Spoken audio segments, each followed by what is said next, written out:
ജാങ്കോ, നീ അറിഞ്ഞ ഞാൻ പെട്ടു. ഹായ് കൂട്ടുകാരെ, ഡ്രൈവിങ്ങിനിടയിൽ നിങ്ങൾ മാസ് കാണിക്കാറുണ്ടോ?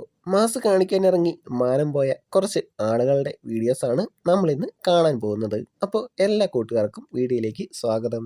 എൻ്റെ ചേട്ടാ, റോഡൊന്നും കണ്ടില്ലേ? കാർ ഓടിക്കാൻ പുഴയിലൂടെയാണോ കാർ ഓടിക്കാൻ? ഇനി എന്ന് കരയിൽ കയറും? ബൈക്ക് സ്റ്റാർട്ടാവുന്നില്ല.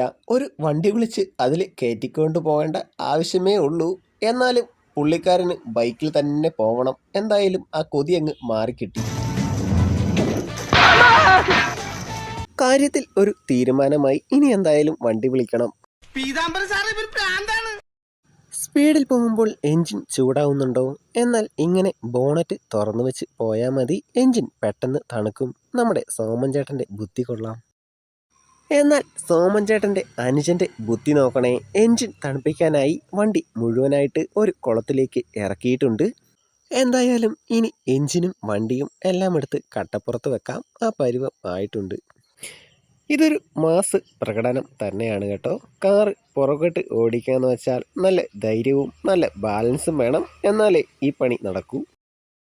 ബസ് ഒന്ന് തിരിക്കുന്നതാണ് ഈ കാണുന്നത്. കുറച്ച് ക്ഷമയൊക്കെ വേണ്ടേ? എന്താണ് ഇയാൾ കാണിച്ചത്? അങ്ങനെ കൊക്കയിലേക്കാണ് പോയത്. ടണൽ പേടിയാണ്, അതുകൊണ്ട് കത്തിച്ചു വിട്ടു. എങ്ങനെയെങ്കിലും പുറത്തെത്തണം, അതായിരുന്നു ആഗ്രഹം. ഇനി പേടിക്കാനില്ല.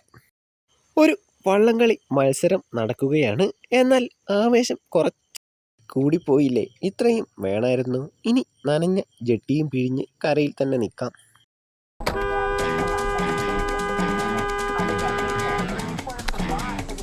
നീ ആരടാ എന്നോട് എതിർക്കാൻ? ഇറങ്ങി ചീത്ത വിളിച്ചതാണ്. പുറകിൽ പോലീസ് എങ്ങാണ്ടായിരുന്നു തോന്നുന്നു. ഇപ്പോൾ തീരുമാനം ആയേനെ. എവിടെയോ മണലിറക്കിയിട്ട് അടുത്ത ലോഡ് എടുക്കാൻ പെട്ടെന്ന് പോവുകയാണ്. എന്നാൽ പുറകുവശം താഴ്ത്താൻ മറന്നുപോയെന്ന് തോന്നുന്നു. ഒരു ലോഡിന് വെച്ച പൈസയെന്നാണ് പറഞ്ഞത്. അതാണ് ഇത്രയും തിടുക്കം. ആളുടെ പോക്ക് കാണുമ്പോൾ ഇന്ന് ജോലി ചെയ്ത് കിട്ടുന്ന പൈസയും ആ ലോറിയും എല്ലാം കൊടുത്തു വേണം നഷ്ടം തീർക്കാനും തോന്നും. അതുപോലെയാണ് പോക്ക്. ലൈറ്റെല്ലാം അടിച്ച് നിരത്തുന്നുണ്ട്.